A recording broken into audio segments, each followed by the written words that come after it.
Imagine logging onto a major online platform, maybe, to share a thought, connect with friends, or just catch up. You're scrolling, typing, feeling part of this huge digital world.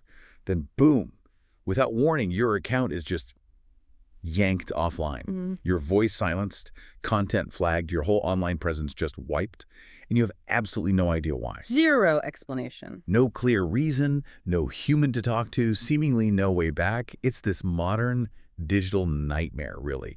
It's bewildering, gut-wrenching, and honestly something a lot of us have either faced or, well, worried about happening. It really is. And the whole landscape of online moderation, it's just incredibly complex. It often clashes quite dramatically, actually, with our rights, our expectations about free expression. Yep. What's really fascinating today, though, is the sheer range of responses this frustration brings out. People try conventional routes, sure, but some are turning to these, well, extraordinary, almost extra-legal strategies, all just to assert their standing against what many see as, frankly, digital tyranny by these massive corporations. So today, we're taking a deep dive into two really compelling and pretty contrasting sides of this whole struggle for digital justice. Okay. First, we're going to try and pull back the curtain on the systemic issues. The content moderation mess on platforms like X, formerly Twitter. We want to reveal why so many users feel trapped in what we're calling this opaque black box. It's a system researchers like Alberto Daniel Hill have looked at really closely. Right. The black box metaphor is quite apt. And then we're going to explore something truly extraordinary and arguably almost impossible to beat strategy someone might use to challenge this platform interference. It's called an ecclesiastical trust rebuttal. That sounds unconventional, to say the least. It really is. Our mission here is to shed some light on the challenges of digital governance. Everything from the nitty-gritty technical stuff of moderation right up to these audacious claims of, like, a higher jurisdiction. We want to give you a comprehensive look at the battles being fought for free expression online. We'll explore the detailed problems and this truly unique approach to seeking justice. Okay, so let's start with the problem itself, specifically X's content moderation black box. Now, X, or Twitter, as, let's face it, many of us still call it. Still feels weird saying X sometimes. Right. They make this very grand promise. Right. Their terms of service, the 2023-2025 ones, they say, and I'm quoting, "Our mission is to give everyone the power to create and share ideas and information instantly without barriers." Sounds great. Like a truly open space. Well, yeah. But the reality for so many users is just starkly different. How could a platform claim this free speech absolutism and still leave so many feeling unheard or unfairly targeted or just plain silenced? Yeah, that's exactly what what's been termed the paradox of scale and inconsistency. It's really a core finding when you analyze platforms like X. Okay. After the acquisition back in late 2022, X very loudly declared this new era of moderation. I remember that. Right. And this era, well, it's been defined by some pretty major policy shifts, most notably a huge reduction in human moderation staff. Wow. Just dramatic cuts. Cut way back. Way back. And alongside that, a renewed, almost zealous focus on algorithmic and crowdsourced moderation, community notes and the like. Right. The leadership there has publicly framed traditional content moderation as basically censorship, which led to reinstating controversial accounts, ending permanent bans, except for, quote, severe or repeated violations. So ideologically, it sounds freeing. It does. It promises this unrestricted dialogue. But the practical reality, the strategic move away from having enough humans reviewing things, it's really, at its heart, a business decision. Oh, okay. Cost. It prioritizes cost effectiveness over nuanced human judgment. And that creates a system that, in practice, is, well, as the analysis puts it, neither transparent nor consistently fair. It's built for massive scale, absolutely, but often at a profound cost to individual justice and, due process for its millions of users. So it's not just philosophy, it's economics driving this experience. Deeply practical. But for the user, it feels incredibly personal. Let's dig into why accounts actually get suspended. It's not always about saying something controversial, is it? It seems more complex. Oh, absolutely. It's far more nuanced than just, edgy content. While the big splashy cases often grab headlines, inflammatory stuff, political posts, the reasons for suspension are actually incredibly broad. And the penalties, they vary too, based on the violation, how often it happens. Right. So X's rules cover a huge range of behaviors. You've got, for instance, a really stringent zero-tolerance policy against abusive stuff. Like what, exactly? Things like outright hate speech, targeted harassment, glorifying violence, impersonation. You might remember the Martin Shkreli case, hedge fund manager, permanently suspended for sexual harassment of a journalist. That's a clear example. Yeah, I remember that one. But, and this is a big but, a significant and persistent criticism is that this policy isn't applied consistently or equitably. Many users, especially, from marginalized communities, they report being targeted with awful abuse, harassment, while the accounts doing the harassing often just stay active. That seems backwards. It does. There's the case of journalist Alexandra Brodsky. It really stands out. She was temporarily suspended for reposting screenshots of anti-Semitic abuse she received. Wait, for showing what happened to her. Exactly. Yet her original abusers, their accounts were fine, unimpeded. It just highlights this critical flaw in the system's ability, or maybe its willingness, to actually protect the victim. Oh, that's a stark double standard. It must feel incredibly unfair if you're experiencing that. Okay, so beyond harassment, what other kinds of content violations can get you flagged? Well, copyright infringement is another big one, often overlooked but really common. Right, like posting movie clips or music. Exactly. Sharing copyrighted material without explicit consent, Yeah. especially media, routinely leads to DMCA takedown notices, Digital Millennium Copyright Act, and that can result in account locks or suspensions. There was the actor Swara Bhaskar, for example. Her account got locked for alleged copyright violations. Why? She posted a photo of her own child next to a well-known slogan. Her own child? Yeah. How is that copyright violation? Well, she publicly claimed it was because of mass reporting specifically aimed at suppressing her free speech. It shows how these tools, meant for legal compliance, can actually be weaponized, to silence people or just cause trouble. Weaponized reporting. Yeah. Okay. What else? Impersonation. Impersonation is another clear red line, especially after a policy change in November 2022. Now, accounts found impersonating someone without a very clear and explicit parody label, they get permanently suspended. No warning. No warning. Just gone. Just gone. That was a direct response to that surge of accounts impersonating public figures right after the acquisition. Remember all those fake verified accounts? Oh, yeah. That was chaos. Yeah. Okay, so we've covered the clear violations, harassment, copyright, impersonation. But you mentioned earlier, it seems like for many users, the suspension isn't even about controversial content. It's these more mundane, almost technical reasons, like spam. Yes, exactly. You've hit on a really crucial point, and this is where the black box truly becomes apparent. Okay.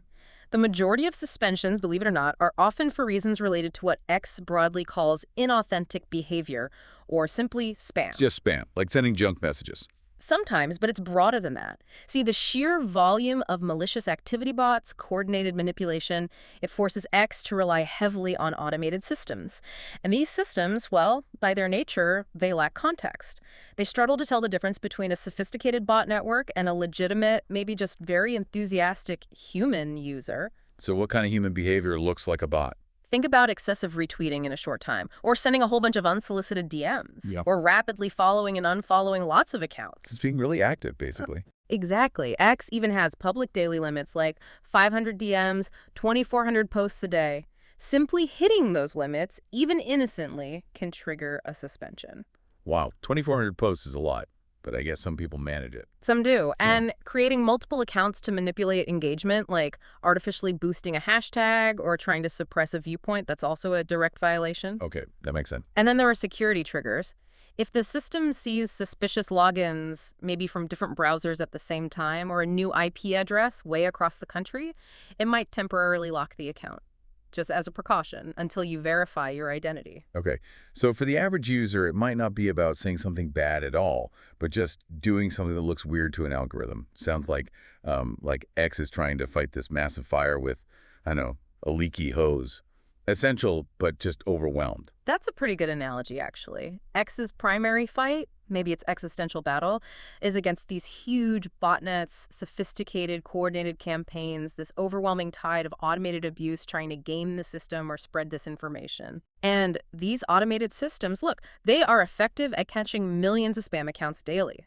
Without them, the platform would probably be unusable. Sure. However, this heavy dependence on automated contextless detection, it explains why the rules themselves are often intentionally vague. Vague. Why vague? Well, vagueness gives the automated systems broad authority, which they kind of need to fight that massive tide of abuse. But the downside is legitimate users who are just, engaging in seemingly harmless but high-volume behavior, they get caught in the crossfire. So it's not an accident. It's baked into the system. It's not just an unfortunate side effect. It's really a fundamental design choice. And that choice is what produces the black box experience for regular users. It creates this inherent conflict between wanting free speech absolutism and needing effective, fair moderation at scale. Okay, if that's the mechanism underneath, then the actual experience of being suspended must be incredibly frustrating.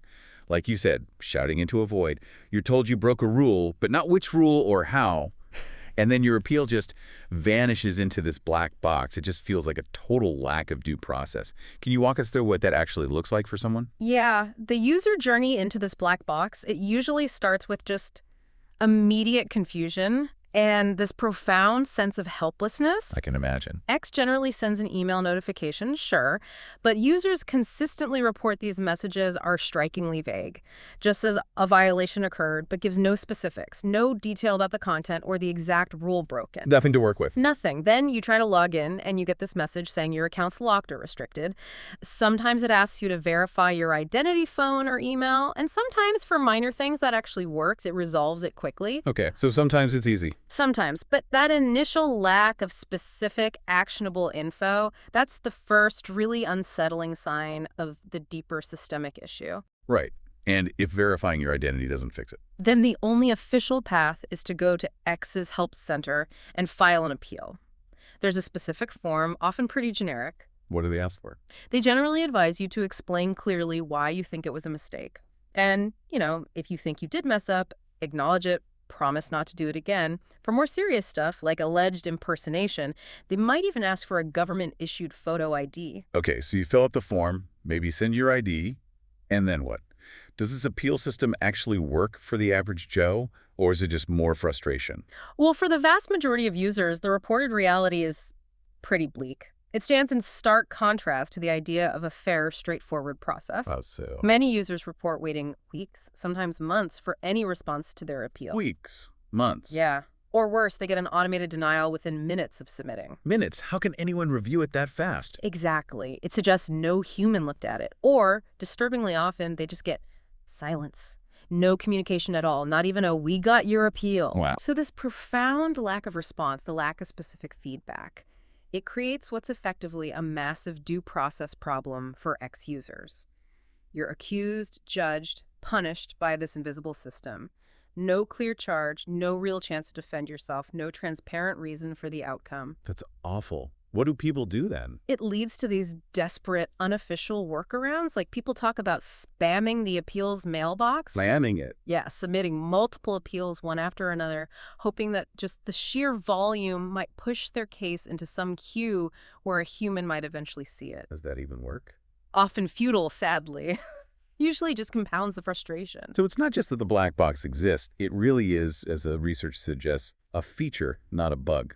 It's intentionally designed this way, not an accident. Precisely. This whole phenomenon, it just reflects this deep-seated frustration with a system that's become largely unresponsive, impersonal. It really underscores what Alberto Daniel Hill's analysis points out as a systemic flaw in platform governance. Right.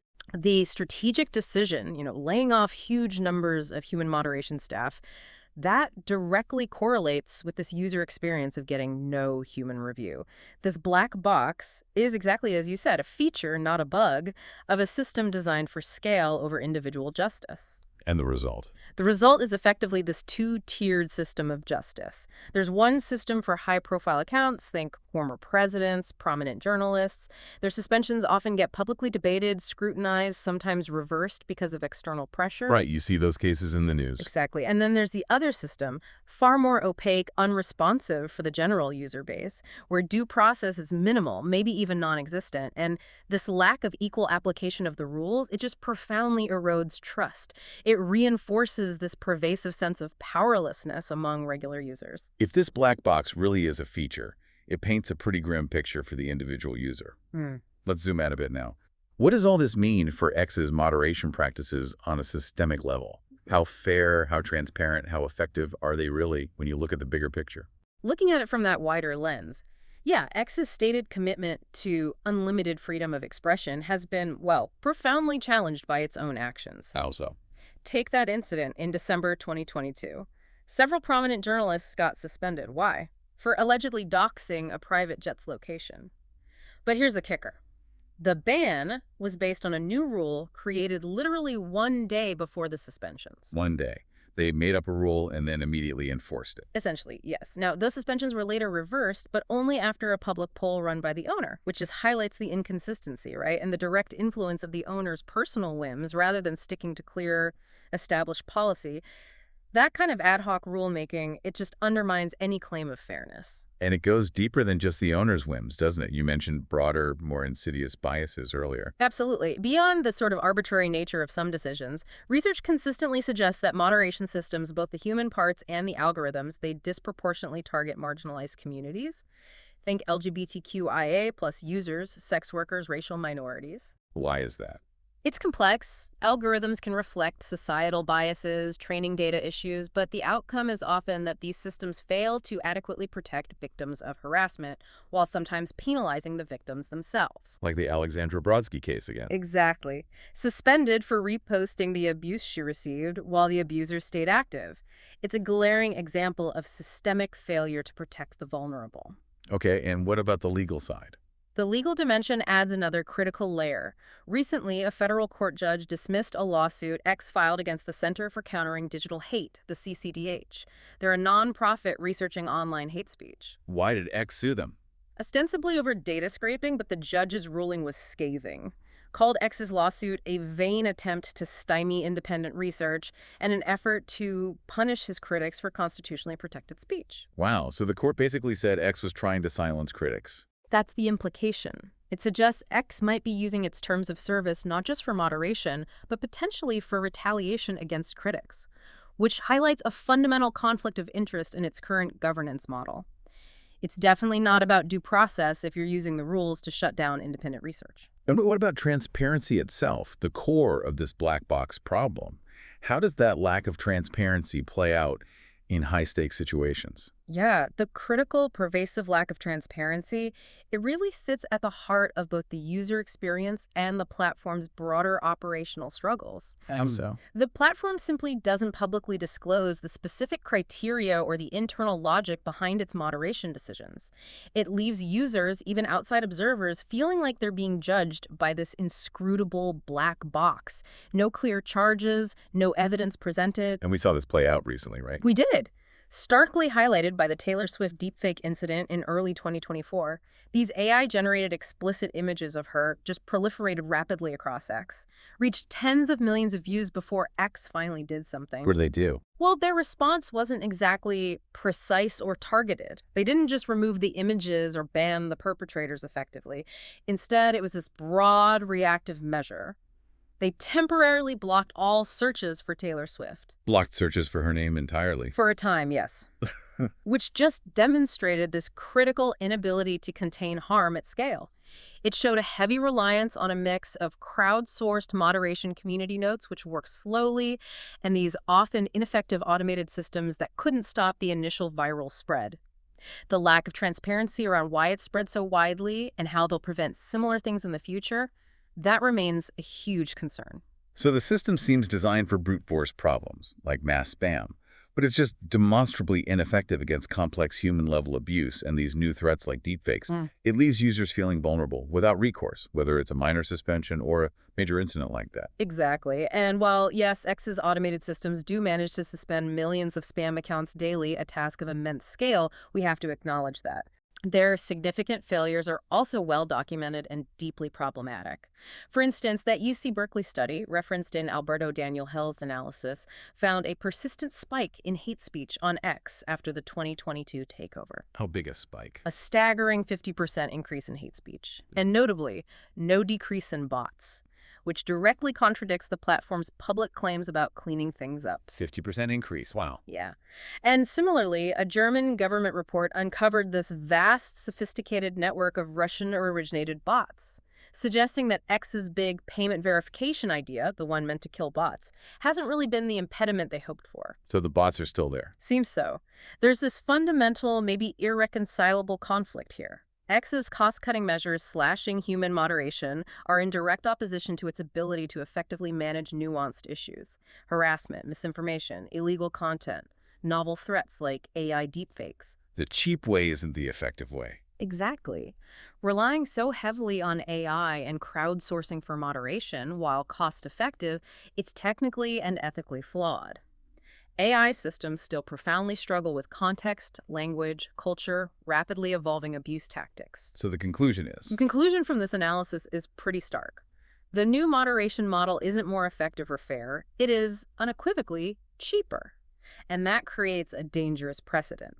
You have a platform positioning itself as this bastion of free speech, but in practice, as the analysis states, it's a system with arbitrary, opaque, and inconsistent rules where power and personal whim appear to matter more than policy, exposing a deep vulnerability in the digital public square. Okay, now, after hearing about all those systemic frustrations with X's black box, the lack of transparency, the near impossibility of getting a human review, you have to wonder, right? Yeah. What extreme measures might someone take when all the normal channels seem completely blocked? You do wonder, yeah. This next part is truly extraordinary. We're going to talk about a document called the Notice of Ecclesiastical Trust Rebuttal and Declaration of Unlawful Interference by Corp. Okay, this document presents an almost fantastical challenge to platform moderation. Great. It takes the fight entirely outside conventional legal avenues. I mean, what even is an ecclesiastical sovereign private trust of humanity, and how on earth does it claim authority over a multi-billion-dollar tech company like X? Right. It's fascinating because this document, it deliberately tries to establish a jurisdictional framework that transcends everything we normally think about: corporate terms of service, national laws, secular courts. It aims to go beyond all that. How? The filer is identified as Jonathan Daniel Clements, living trustee, Ecclesiastical Sovereign Private Trust of Humanity. There's even a trust ID. ECC Trust JDC 005. The filing date listed is August 23, 2025. Okay. And the document states very emphatically, this is not a request for review. This is lawful rebuttal and declaration of interference. It claims standing under divine law, ecclesiastical equity, and natural law, explicitly rejecting the sole authority of secular law. A divine law. That's the claim. The core argument is that because prior notices from this trust were published on X, making them public record, this fulfilled a sacred duty of notice and service under these higher laws. And that sets the stage for this unique claim of interference. It's this audacious attempt to basically pull X into a completely different court, one that X, as a secular corporation, is just not designed or equipped to operate in or even respond to. It sounds, well, out there. But you mentioned it's surprisingly thorough on conventional legal grounds first. Like, it doesn't just jump straight to divine law. Exactly. And that's what makes it particularly interesting. It's methodical. It doesn't just make these esoteric claims in a vacuum. It meticulously starts by asserting clear breaches of X's own publicly stated terms of service, essentially holding them accountable to their own rulebook first. How does it do that? It quotes X's mission statement, the power to create and share ideas without barriers thing, and argues that labeling and suppressing these lawful trust notices, that directly contradicts this promise. It imposes the very barriers X claims to eliminate. Okay, using their own words against them. Precisely. Then it challenges the misapplication of X's platform manipulation policy. It details X's own definition targeting artificial amplification, coordinated inauthentic behavior, bots, fake accounts, etc. Right. And the rebuttal argues unequivocally that the ECC Trust JDC 005 publications, they don't meet these definitions. They are lawful notices, not spam, not automated, not coordinated disinformation. Therefore, mislabeling them is bad faith application, which the document claims amounts to both fraud and breach of contract. Fraud and breach of contract, strong claims. Very. And it goes further. It invokes U.S. contract law, specifically the implied covenant of good faith and fair dealing.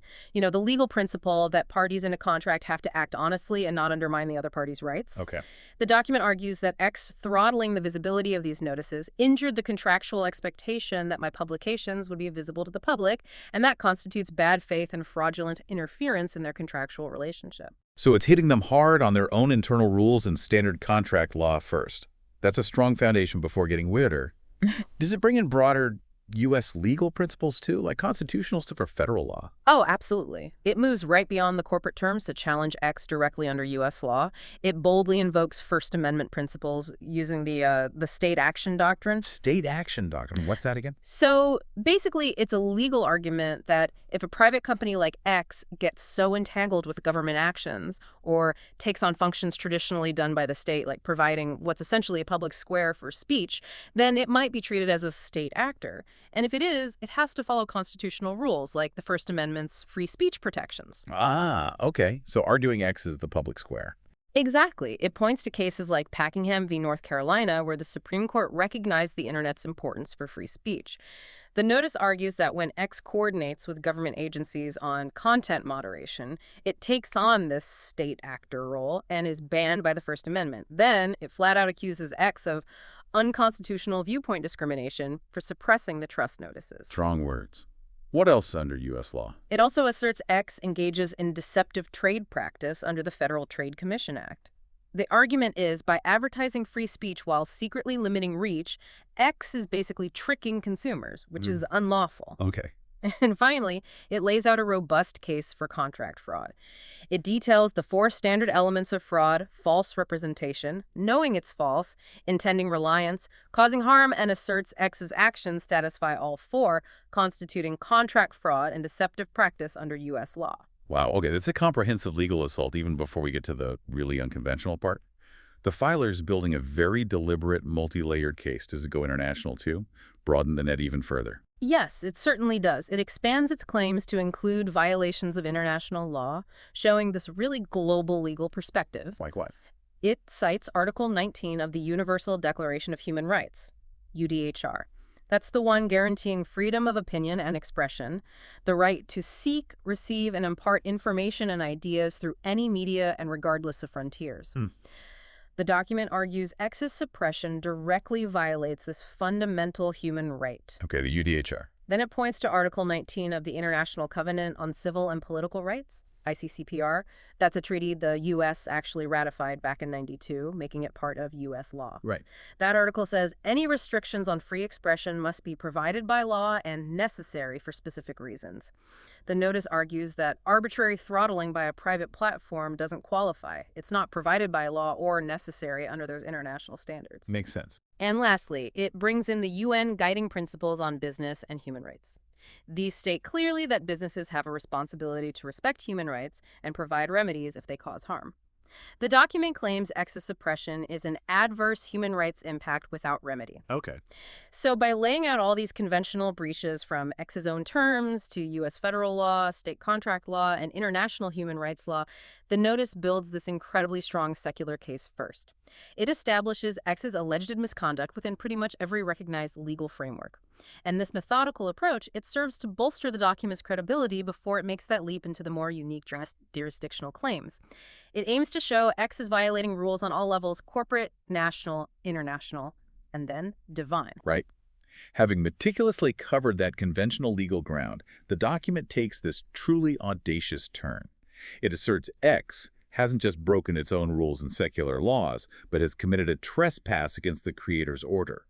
This is the unbeatable element we talked about, isn't it? How does a corporation, any secular entity really, even begin to respond to a claim of violating divine law? You've absolutely nailed the essence of this unbeatable strategy. If we connect it back, this isn't about winning in a regular court that would recognize these specific claims. This whole approach tries to fundamentally nullify the platform's authority by invoking this higher non-corporate, non-governmental jurisdiction, a kind of meta-legal framework, if you will. Fed legal. Okay. The central argument underpinning this whole unconventional notice is that X has unlawfully interfered by slapping that platform manipulation label on the ECC Trust JDC 005 publications. The real heart of this unbeatable part lies in these ecclesiastical and divine law claims. They draw from a long, though definitely not mainstream, tradition of common law and natural law philosophy. So break down those specific claims for us. How does it make that jump from the secular to the sacred? It does it very deliberately. It starts with ecclesiastical equity. Under this principle, the document asserts the maxim, silence is agreement. Silence's agreement. Yes. This is a crucial, almost tactical element. The argument goes, X previously failed to formally and specifically rebut earlier notices from the trust. The trust claims these were publicly served, they're public record. Therefore, X's silence now stands as acquiescence to trust jurisdiction. Wait, so because X didn't respond to these earlier notices, they've implicitly agreed to be under this trust's authority? That's the argument, yes. In the trust's view, X implicitly consented by not responding within this specific asserted framework. It effectively aims to trap X in a default judgment through their non-engagement, leveraging their silence within this alternative legal paradigm. It's quite a strategic maneuver, designed to box them in using their own silence. Precisely. It turns what would normally be seen as corporate non-engagement into a form of consent within this alternative system. Then the document moves to natural law. It states, "What is spoken and published in truth cannot be undone by fiction." Okay. This asserts the inherent truthfulness, the immutable nature, the undeniable authority of the trust's declarations, implying they exist beyond mere corporate policy or secular laws. Like facts are facts regardless of X's rules. Kind of, yes. And finally, it culminates in divine law, declaring that any attempt to obstruct equity is trespass against the Creator's order. Therefore, X has trespassed upon divine jurisdiction, elevating the whole dispute to this ultimate spiritual, universal plane. Trespassing on divine jurisdiction. And it doesn't stop there. It ends with a formal declaration of dishonor. This declaration officially records in something called the Global Jurisdictional Absorption Log that X-Corp have acted in dishonor, committed fraud, broken its own terms, violated U.S. and international law, and most critically is trespassing upon ecclesiastical jurisdiction. It's designed to be unbeatable, precisely because it aims to exist outside the normal legal and corporate systems X operates in. It creates this unique legal and spiritual liability that X's corporate structure just isn't equipped to handle or maybe even comprehend within its existing frameworks. The demands are incredibly specific, and the consequences they lay out for noncompliance are, well, they're definitely not what you'd see in a typical lawsuit. Lawful absorption of X-Corp into an ecclesiastical trust, personal liability for all the officers. It's like a completely different rule book. What exactly are these demands and these, frankly, mind-boggling consequences for X? Right. It really does raise this important question. What are the practical implications, or maybe the metaphysical implications, of these claims for a publicly traded secular company? The remedy and demand section of the notice issues these explicit, non-negotiable commands under this asserted lawful authority. What are the commands? X is hereby commanded to do 4 specific things. First, cease and desist all interference with the ECC Trust JDC 005 publications immediately. Second, remove all labels and restrictions unlawfully applied to them. Third, restore full visibility to all prior and future trust notices. Basically, ensure they can be seen.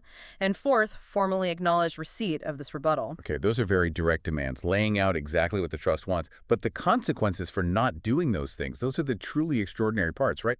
Unprecedented for a corporation. They really are. The notice states that failure to comply with these commands will constitute tacit agreement again, using that silence is agreement idea that X has consented to lawful absorption into ECC Trust JDC 005. Lawful absorption, what does that even mean? It's the significant, almost existential claim of corporate transfer, implying that the entire entity of X-Corp would, under this asserted ecclesiastical jurisdiction, legally and spiritually become part of the ecclesiastical trust itself. Become part of the trust, the whole company. That's the claim. Imagine the implications for shareholders, employees, corporate identity. It's staggering. Furthermore, the document declares that all officers responsible are recorded as trespassers in dishonor. So personal liability, not just the company. Exactly. It implies not just corporate liability, but a form of personal, spiritual, and reputational censure for the individuals in leadership, a consequence that goes way beyond typical corporate fines or penalties. And finally, it declares that damages, both spiritual and material, rest with X and its agents, implying this unspecified but potentially vast scope of liability. Spiritual and material damages. Look, while these claims clearly wouldn't be recognized in any secular court, they'd be dismissed out of hand in conventional legal proceedings, the intent here isn't to win a typical lawsuit. So what is the intent? The intent seems to be to create this profound form of leverage, A metaphysical and reputational consequence that, from the filer's unique perspective, is inescapable. It just underscores the deep frustration with the existing legal and corporate ways of seeking redress. It leads to invoking these entirely different non-consensual frameworks. It's a profound assertion of a different kind of sovereignty in the digital realm, trying to hold corporate power accountable on an entirely different plane of existence. Okay, so on one hand, we have this truly extraordinary, almost fantastical legal and spiritual challenge to X's authority. But let's bring it back down to earth for a second. For the average user facing a sudden, bewildering suspension, what are the more conventional, immediate options? There must be some practical steps, right? Even if they're just temporary fixes for minor issues, not the deep systemic problem. Oh, absolutely. For a user facing a temporary suspension, the most immediate and often effective recourse is actually quite simple. Identity verification. Just proving you are who you say you are. Exactly. If your account gets locked due to suspicious activity, X's automated systems are often just looking for quick trust signals. Give them a phone number, verify an email address. Often you can restore your account within minutes. The system uses these as basic checks. Okay, this is probably a legit user, not a bot or hacker. Okay, that's good to know.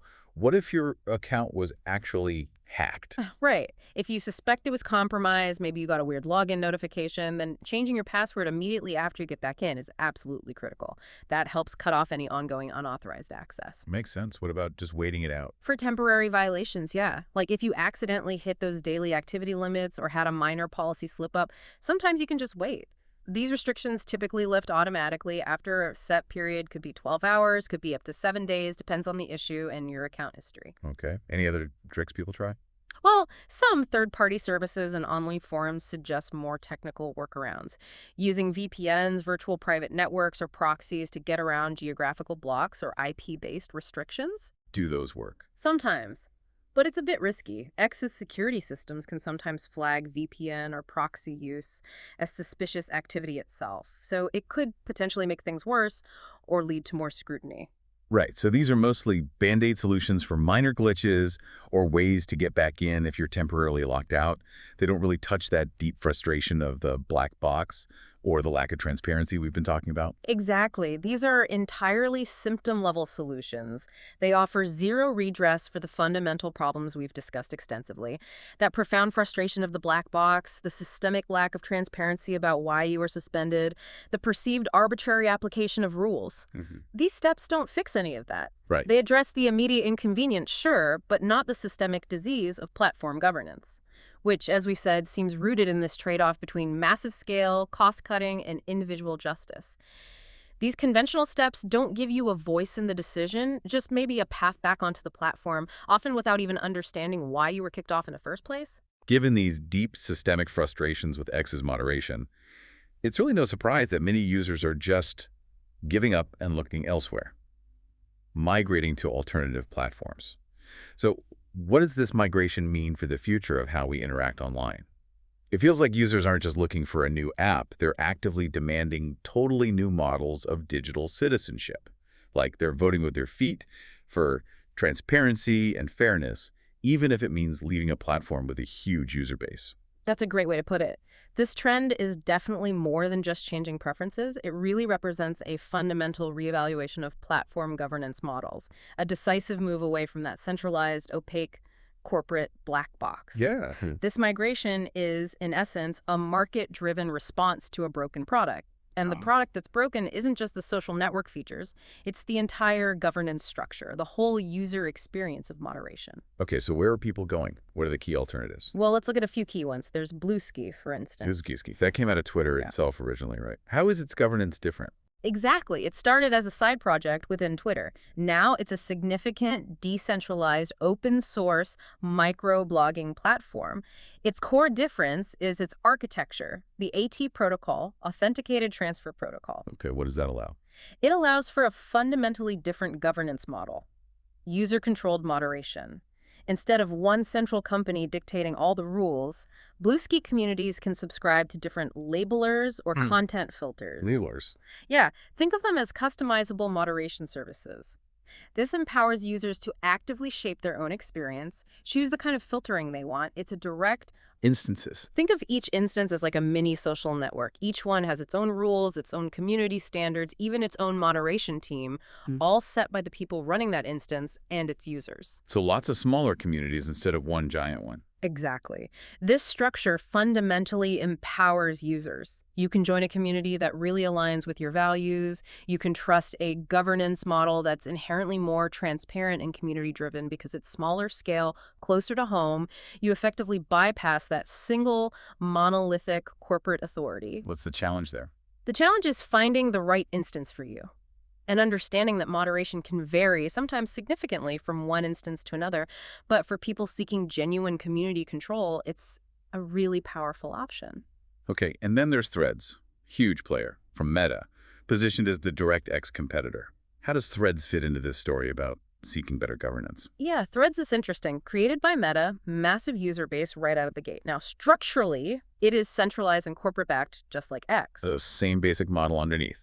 Fundamentally, yes, in terms of ownership. But it has actively leaned into offering a deliberately friendlier, less toxic environment. That was its whole initial pitch. Right. Kinder Twitter. Pretty much. It prioritizes what it calls genuine conversations, has a cleaner interface, and, importantly, it adopted a much more cautious, less controversial approach to content moderation compared to X's free speech absolutism. So it's more heavily moderated. It seems to be, or at least moderated with a different philosophy. Its explicit commitment to fostering a less chaotic, more curated experience has definitely attracted users who are just plain tired of the constant conflict and unpredictable moderation on X. So even though the structure isn't decentralized, the experience is different enough to draw people. Exactly. While its governance model isn't radically different like Bluesky or Mastodon, its stated intent and its demonstrated practice of moderation seem to have resonated. Users are basically demonstrating that they value transparency, fairness, and just a less hostile environment, sometimes even over the raw size of the user base on older platforms.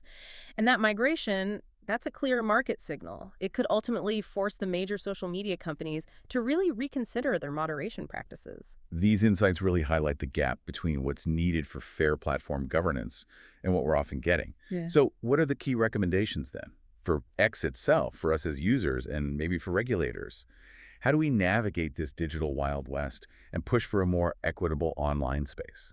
Yeah, if we connect this all back, these recommendations, which draw heavily from analyses like Alberto Daniel Hill's, they directly address those fundamental flaws we identified in X's black box system. Okay, so what should X itself do to improve things and maybe restore some trust? For X to really make a difference, it needs concrete, actionable steps. First, obviously, enhance transparency. That means implementing a clear, detailed, personalized notification system. It shouldn't just say rule violated. It needs to specify the exact rule, link to the policy, point to the precise content in question. That's crucial for a user to even understand what happened, let alone appeal meaningfully. Makes sense. What else? Second, X must reform the appeals process. This means bringing back a dedicated, adequately staffed human review system for all appeals, especially the complex or ambiguous ones, not just relying on algorithms. And this system needs to give timely responses and clear, specific reasons for decisions. Move beyond those instant, automated denials. Human review is key. Absolutely. Third, they need to refine automated systems. This means seriously investing in more nuanced, context-aware AI models.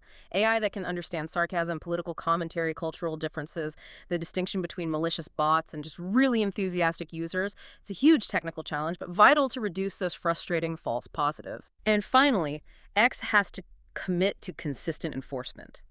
Publicly commit to a single standard of moderation. Apply it equally, consistently, regardless of who the user is, their profile, politics, status. Address that two-tiered justice problem head-on. Okay, those are concrete steps for the platform.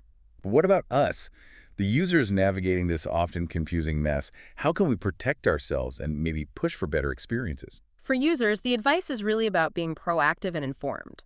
First, really familiarize yourselves with the platform rules. Not just the obvious stuff about hate speech, but especially those implicit spam-like behaviors that can trigger the algorithms. Understand the daily limits, what inauthentic activity might look like to a machine. Know the hidden rules, basically. Kinda, yeah. Second, always document all actions. If you get suspended, take screenshots. Screenshot the notice, the content in question, any appeal you file, any communication you get back.